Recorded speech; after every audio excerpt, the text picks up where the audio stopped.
So now we've got Mark Cuban on transgender people should be allowed to do what they really want. Let's listen to him. But I put Mark Cuban, if a man hurts a woman, it's okay if he wears a dress and calls himself Betty, because he says if a woman doesn't mind getting hurt by a man, then that's her choice. But listen to what he actually says. Trans sports issue. There you go. It's like the old Willie Horton thing.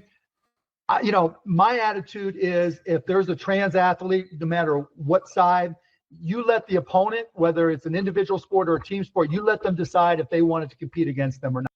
So, right, you're in the championship. You've got through to the final. You're up against a trans... Oh, sorry, I've got to keep moving. I've got to bust it back. And you've got a trans male there. So you've got Mike Tyson sitting there in a dress. And they think, well, I've got a choice. I can go out and fight and maybe win. They're not going to. There's not a chance. Or I can lose at this final stage just because I'm fighting a man as a woman. This is what people don't understand. Not. If they feel they can win, if they feel it's not fair, it's up to them. But to make it just a national issue so that if you weren't supporting the... Yes, protecting women and children is children and young girls is a national issue. Anyone that says otherwise is a moron. Fewer than 10 trans athletes in the NCAA, then you weren't a good person.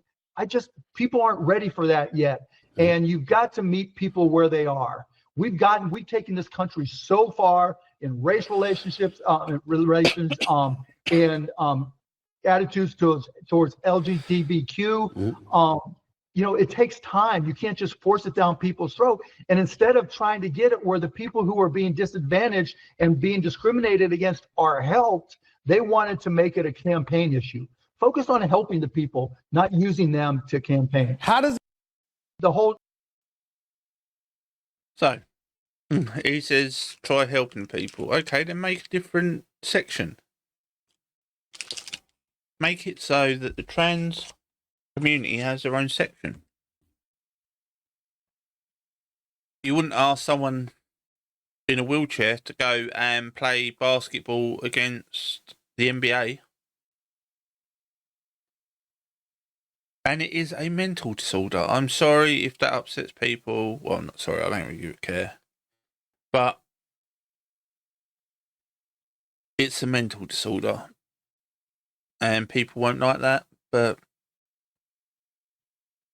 I'll get sacked by the left and the right for saying it. But because you put a skirt on don't mean you're a woman, and because you put pants on don't mean you're a man, love. If you don't like that, it's just called life.